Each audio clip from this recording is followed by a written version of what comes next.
Welcome dear sixth semester students to this new online class.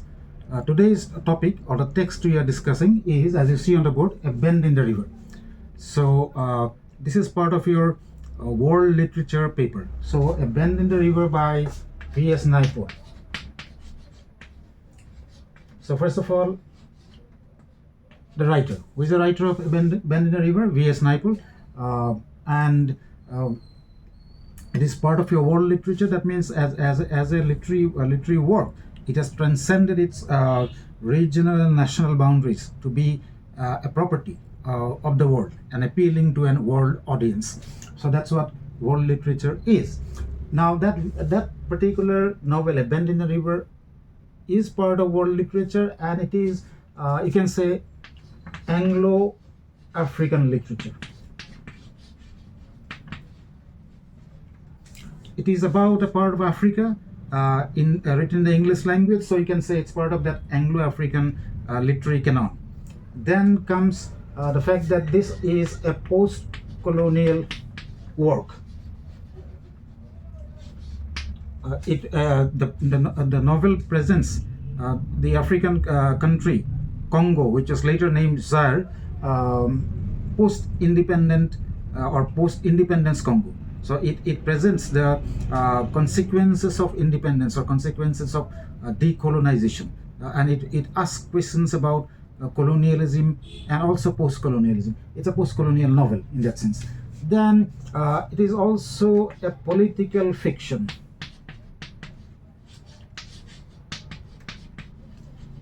Political fiction, the turn that Congolese politics takes after independence, the rise of despotism, tyranny, the instability, the conflicts, internal conflicts. These are political developments, and this particular novel is about that story. So it's political fiction, you can say. And then of course, so these are, you can say, genre. As far as the genre is concerned, it is Anglo-African fiction, it is post-colonial fiction, it is political fiction. Now, what's the setting? We have already said setting is Congo, an African nation. Time frame 1960s to 70s. This is the period of the happenings in the novel. All that happens in the novel falls in this historical period, 1960s to 70s. And the novel itself was published, of course, in 1979. Published in 1979, about the 60s and 70s of Congo society, of Congo politics. So Congo had been decolonized. It gained its independence in 1960. Post 1960, the chaos, the instability, the disorder, the rise of tyranny, despotism, suppression, these are the themes of this novel. So that is the stuff of the novel called A Bend in the River. A Bend in the River. It is about which river? The Congo River. The town that is at the center of this particular novel, of course, of Congo, is Stanleyville. So setting, Stanleyville is the town at the bend of the river. Stanleyville is the European town. The Congo was under Belgium. Belgium had colonized Congo. The Belgians had left in 1960, decolonizing the African country. And this Stanleyville was the town at the bend of the river, which was a European hub, a commercial hub. So that Stanleyville is there. That is the primary location of the novel, you can say. Then the narrator, the first person narrator of the novel is Salim, who is an his origins are from India. So this Congo society. So one of the themes is, of course, society itself. Society, the cosmopolitan society that Congo was, and the fact that after independence there was this problem of integration, assimilation. So that way society becomes a theme of the novel. Now this narrator Salim, his ancestors were Indians. So this Congo society has the African indigenous tribes, no doubt. Many of these tribes are there. Plus, they were colonized at one time by the Arabs before the Europeans. So Arabs are there now. Indian Muslims and Hindus are there. Persians are there. Then Europeans are there. The Greeks, Belgians, and Portuguese. So this is a mixed, a hybrid society. And in that society, after independence, the order is lost. There is a backlash against the outsiders. So there is an othering of the Arabs, the Indians, the Westerners. So these people, Salim, whose family has been living there for generations, now Salim finds himself not belonging to this society. So the theme of, along with society, alienation. He feels alienated. He doesn't belong to that society because Africans don't consider them to be their own. So that's the question of identity comes in. So migration, identity, assimilation, alienation, these are the themes of the novel A Bend in the River. Now, you see, these are the themes. Then about the plot of the novel. The plot, as far as the plot and structure is concerned, the novel is divided into 4 parts. First of all, it's called the Second Rebellion. The first part is the Second Rebellion. Then you have the New Domain, second part. The third part of the novel is The Big Man. And finally the battle. So these are the 4 parts of the novel. So in these 4 parts we see the development and exploration of these themes of society, alienation, identity, and of course tyranny. Tyranny is one of the themes. How post-colonial societies, many of them have grown into tyrannical states, despotic states, like the rise of the big man. This big man is modeled on the actual dictator, Mobutu Sese Seko. So he is the dictator. He was a big man who suppresses this second rebellion, the Maoist rebellion, with the help of Western mercenaries, with the help of the support of the Americans, because the Americans were with this dictator because he was fighting the communists. So that kind of a politics. So it's a political fiction, as we said earlier. So Salim is telling his own story, but he is the narrator, and his story is actually the story of other characters as well. It is the story of alienation, of identity, of being othered, of facing tyranny. This is what the story is. Salim is, as we said, from an Indian ancestry. He is a Muslim. And other Indians and Arabs live in the coastal part called Zanzibar. Salim wants to get ahead, but he doesn't have either the education or the money to do well in this modern society. So he wants to be a part of the that progress. There's his family friend Nasruddin, who wants to give his daughter in marriage to Salim. So Nasruddin had a shop in Stanleyville. So he sells the shop to Salim. Nasruddin has business even in Uganda, but later on he is expelled from Uganda as well by Idi Amin. He goes to Canada, then England. His daughter is Karisha, who later, of course, will marry Salim. Now Salim drives through the African Congo from the coastal areas to Stanleyville. On his way, he experiences the deplorable condition of the roads and of course the condition of the state itself. He had to bribe a number of policemen. So the corruption was there in the post-colonial society. Then in Stanleyville, there was an uneasy calm between 2 rebellions. The second rebellion will still come. The establishments of the Westerners were damaged. There was this backlash by the indigenous tribes. Still, they were expecting that the big man will be able to suppress the rebellions and there will be ease of doing business. One of the first customers of Salim's shop is Zawet, who is considered to be a sorceress. She is an African. She lives in what is called the bush. the hinterland. So the Africans lives in the bush. The Westerners were living in Stanleyville.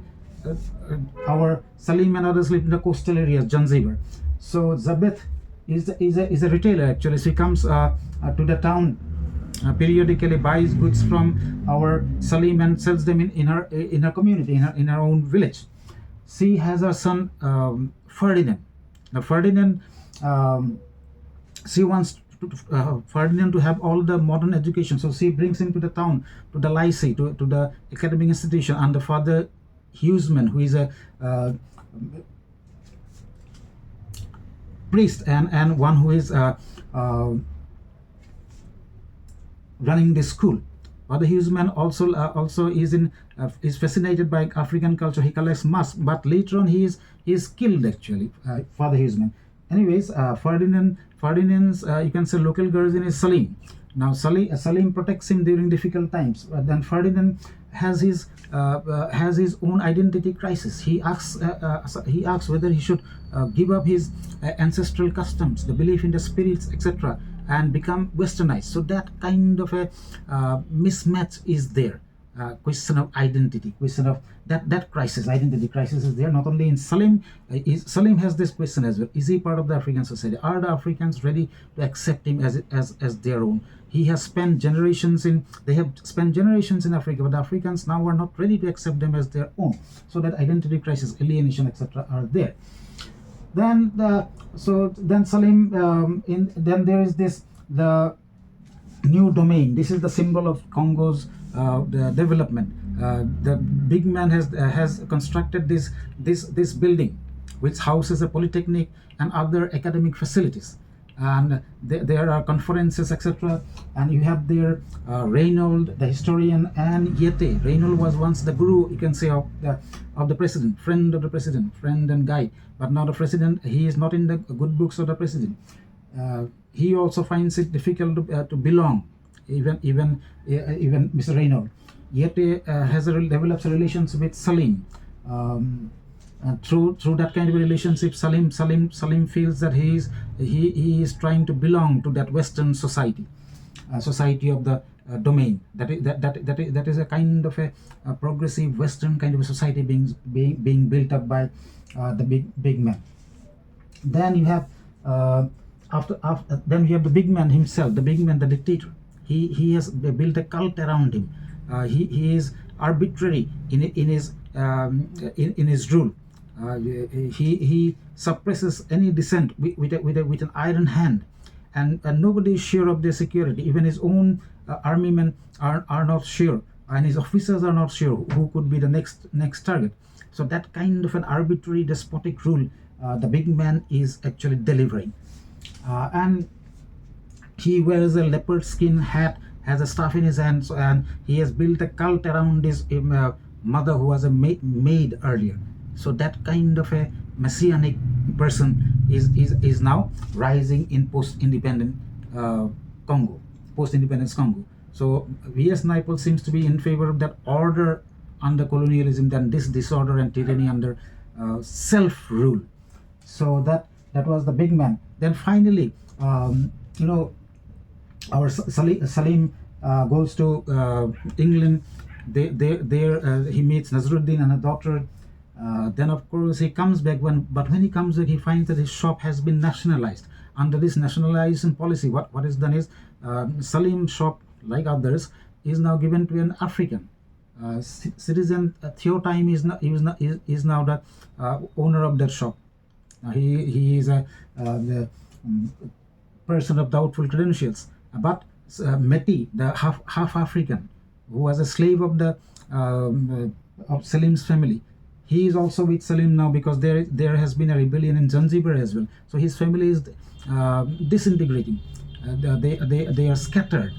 Meti has come to live with Salim in Stanleyville. So Meti is also half African. He is half African. So he also has that crisis of identity. So when he comes back, he has to work under this citizen Theotime. And then there are other characters like Inder, who wants to move on in life. he wants to get Western education. He becomes a scholar, gives lectures in the domain. But he also went to England and found that the English society does not accept him as their own. But he continues to move on. Then there is Mohesh and Indor, also Mohesh and Sobha, also Indian origin people in Congo. They are doing the business there, and they are indifferent to what's going on around them. They don't have any mental conflict. But Sova has buried under her caste, so she is perennially under the paranoia that her brothers will throw acid on her. And finally, ironically, of course, her face is disfigured not by acid but by hydrogen peroxide that she puts on her skin. So that caste, etc., also is a cultural baggage that they have. So this kind of identity crisis are there. So now Salim wants to escape, actually escape from there. So he wants money, so he gets into the ivory smuggling business. And when the big man is coming to town, what happens is the policeman Prosper, he otherwise he's lenient with the people, he takes a bribe and lets them go. But this time when the big man is coming, he arrests Salim for dealing in ivory. So Salim is in danger now. So what happens is, by now our Ferdinand has become a commissioner, and he was once held by our Salim. So he now helps Salim to come out of his arrest, and then he takes the boat. There's the battle now. The young brigade, the Liberation Army, has started a battle against the big man. So another confusion, another destabilization in Congo. So Salim escapes. So the search for an identity, the search for a place to belong to, the search for a society where you could make your own niche.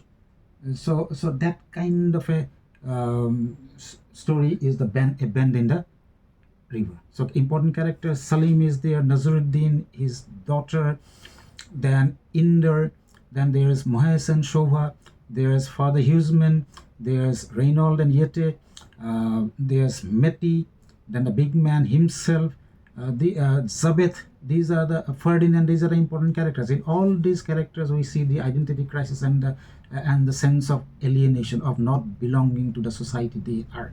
And as a whole, the novel shows us the destabilization post-independence. The order of colonization is now gone. The Congolese society is now at war with itself, leading to the rise of a dictator and very ruthless governance, and inter-tribe fights and othering of the so-called outsiders. These are and migration is a theme, of course. People from all parts of the world migrated there, and this is a migration, assimilation, alienation, etc. are themes very popular in our times. That is why this particular novel has transcended its regional or narrow domestic walls and has risen up to the level of what can be called world literature. So that is V.S. Naipaul. That is his ambivalence about colonialism. Is independence good, or what was the colonization better? Was Congo better under the Belgians than under the big men? That is the question we have to deal with. And themes we have seen. Themes are alienation, identity, tyranny, society. These are the themes. Setting: Congo, Stanleyville, Zanzibar, the bush. Then time frame 1960s to 70s. Characters we have already noted. Then plot 4 parts: the second rebellion, the domain, the big man, the battle. So this is what the narrator Salim tells us. So that is in a nutshell the novel Bend in the River. And I hope this will help you. Once you start reading the novel yourself, you will find it a little easier because of this backgrounding that you have thanks to this particular class. So thank you, good luck.